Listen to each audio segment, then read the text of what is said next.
êtes plutôt une bonne cliente des contes de fées. Très bonne cliente. Oui. C'est vrai que les contes de fées, c'est quelque chose qui, enfant, m'a beaucoup, bouleversée, émue, transportée. Enfant, enfin, ça me réconfortait. J'aimais m'y plonger. Quel souvenir aviez-vous de La Belle et la Bête? J'ai un souvenir assez fort puisque j'ai vu le film de Cocteau à peu près 350 fois, donc je le connaissais par cœur. Donc encore aujourd'hui, c'est un de mes films préférés et ce film, d'une certaine façon, vit en moi. Pourquoi une telle fascination pour ce film? Une telle fascination, c'est une bonne question. Je pense qu'il y a aussi une part sans doute inconsciente. Mais c'est quand même... c'est l'histoire d'une jeune fille qui va quitter le foyer familial pour découvrir l'amour et se confronter à ses peurs. Et donc je pense que ça, c'est une chose à laquelle beaucoup de petites filles peuvent s'identifier. Vous aviez imaginé un jour interpréter ce personnage de Belle? Non, jamais, jamais. Je pense que si on me l'avait dit enfant, j'y aurais jamais cru. C'était vraiment... c'est vraiment magique qu'on m'ait proposé ce rôle. Et d'ailleurs, pendant le tournage, j'essayais vraiment de me remettre dans la peau de l'enfant que j'étais pour être émerveillée de la même façon. Qui est Belle? Comment vous la présenteriez? Écoutez, Belle, c'est une jeune fille, voilà, comme j'ai dit, c'est une jeune fille qui va découvrir, qui va quitter le cocon familial pour vivre sa vie. Et donc c'est une jeune fille qui va découvrir la vie. Comment devient-on ce personnage mythique? Écoutez, comment le devient-on? Je pense que moi j'ai un rapport très naturel avec ce personnage et je me suis tout de suite je suis devenue ce personnage. En fait, le fait de mettre cette robe, d'être dans ces décors et je me suis tout de suite plongée dans cet univers et d'une certaine façon, ça s'est opéré de façon magique. On dit souvent que le costume fait le personnage, mais là j'ai l'impression que c'est plus vrai que sur d'autres films, quoi. Ouais. Oui, là en effet, les costumes sont quand même très très importants. Ils dévoilent énormément, du film et du caractère, enfin oui, et de l'histoire. C'est-à-dire qu'au début, par exemple, la robe est blanche, un peu comme la jeunesse de Belle et ça évoque sa virginité, et pour aller vers des robes rouges comme le sentiment amoureux. Et puis à la fin, elle a cette robe rose qui est la robe de la mère rassurante. Est-ce que vous réussissez à être émerveillé comme le serait n'importe quelle femme qui découvrirait toutes ces robes, tous ces ornements? Ah oui, évidemment. Et puis en plus, c'est vrai que le costumier a beaucoup... a créé ses robes d'une façon très... comme un couturier aurait pu le faire. Et ce sont des robes haute couture. Et d'ailleurs, c'était très intéressant de parler avec lui et de prendre part à la création de ces robes. J'ai moi-même donné quelques idées. Et je trouve le résultat assez formidable. Le film qu'on voit est assez magique, féerique, ça fait rêver. Sauf que pour vous, le tournage l'était un peu moins, puisque vous avez tourné essentiellement sur des fonds verts ou des fonds bleus. Il n'y avait pas comme ça un paradoxe trop Ouais. grand? C'est vrai que le tournage, on peut dire, était un peu moins glamour que le résultat.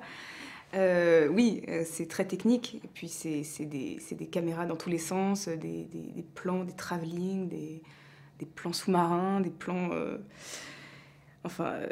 voilà, et donc oui, c'est sûr qu'il fallait que je me plie à la technique qui était maîtresse, mais en même temps, c'est aussi assez agréable, parce que voilà, il faut trouver une nouvelle façon de jouer, en quelque sorte.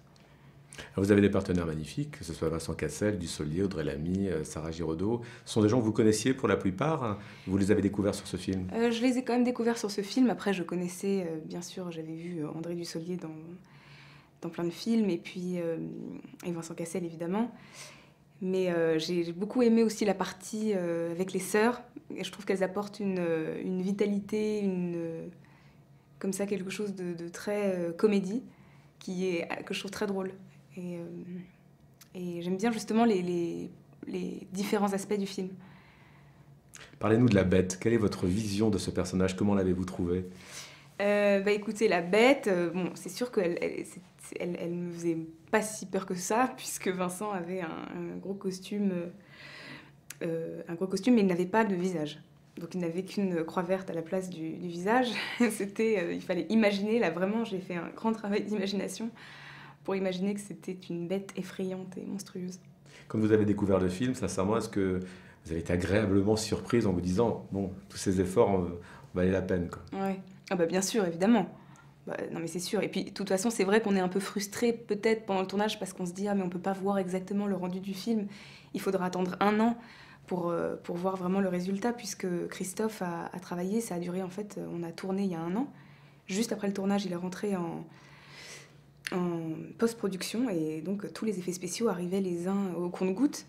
Et c'est vrai que là, le film s'est terminé il y a 5 jours.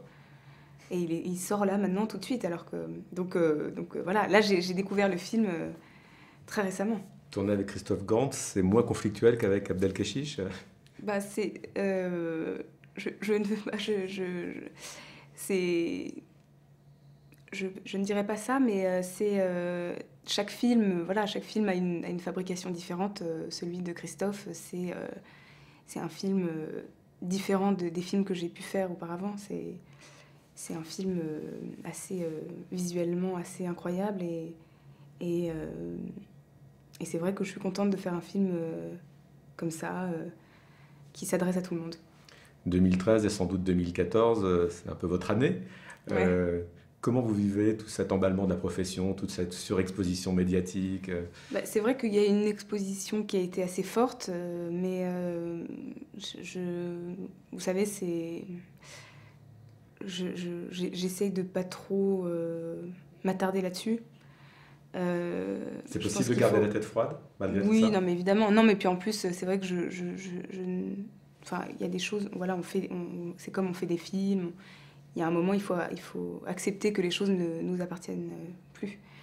Et donc, voilà, mais non, moi, je me concentre surtout sur ce que j'aime et c'est ça le principal parce que on sait très bien que ce métier est un métier fragile et que tout peut s'arrêter du jour au lendemain. Le César, vous y croyez? Ah, c'est marrant, mais tout le monde me pose cette question. Mais écoutez, maintenant, je vais commencer à y croire. Non, mais j'essaie de... Ah, ce serait extraordinaire, mais j'essaie de pas trop y penser. Ce qui est le principal, c'est, encore une fois, c'est de mettre du cœur dans ce qu'on fait. Merci. Merci.